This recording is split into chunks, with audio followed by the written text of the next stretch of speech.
Hello, everyone. Welcome back to Flirting with 40. Today, we're going to read chapter 24 of The Little Prince in English. Let's go.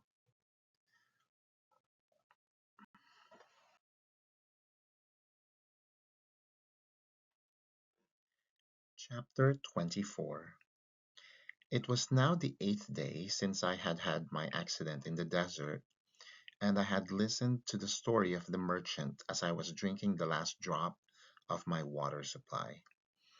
Ah, I said to the little prince, these memories of yours are very charming. But I have not yet succeeded in repairing my plane. I have nothing more to drink, and I too should be very happy if I could walk at my leisure towards a spring of fresh water. My friend the fox, the little prince said to me, my dear little man, this is no longer a matter that has anything to do with the fox. Why not? Because I am about to die of thirst. He did not follow my reasoning, and he answered me, it is a good thing to have had a friend, even if one is about to die. I, for instance, am very glad to have had a fox as a friend. He has no way of guessing the danger, I said to myself. He has never been either hungry or thirsty. A little sunshine is all he needs. But he looked at me steadily and replied to my thought, I am thirsty too. Let us look for a well. I made a gesture of weariness.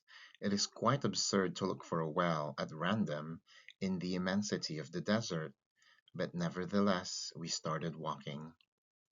When we had trudged along for several hours in silence, the darkness fell, and the stars began to come out.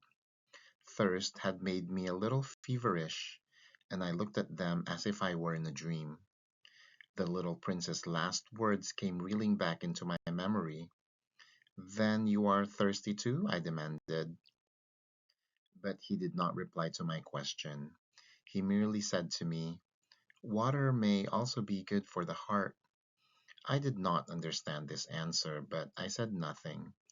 I knew very well that it was impossible to cross examine him.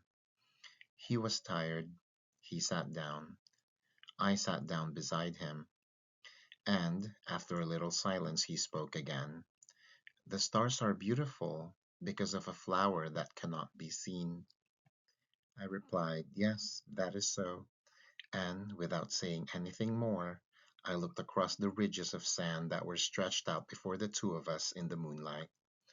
The desert is beautiful, the little prince added. And that was true. I have always loved the desert.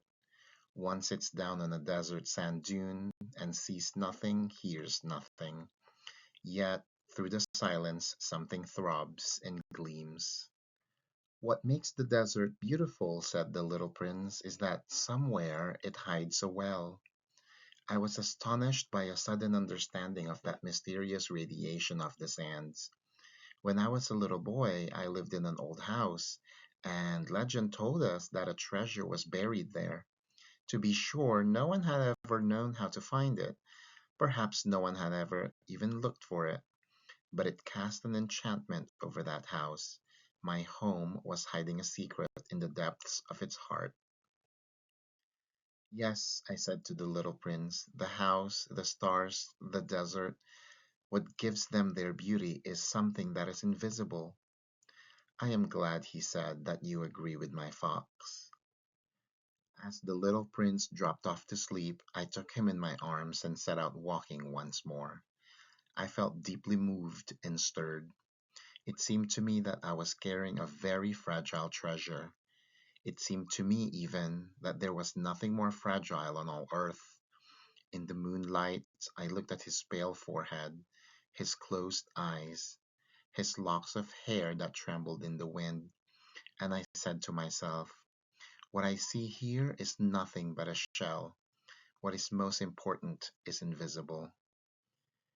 As his lips opened slightly with the suspicion of a half smile, I said to myself again, what moves me so deeply about this little prince who is sleeping here is his loyalty to a flower, the image of a rose that shines through his whole being, like the flame of a lamp, even when he is asleep. And I felt him to be more fragile still. I felt the need of protecting him, as if he himself were a flame that might be extinguished by a little puff of wind. And as I walked on so, I found the well at daybreak. Thank you for reading with me today, and I will see you on the next chapter. Ciao, ciao.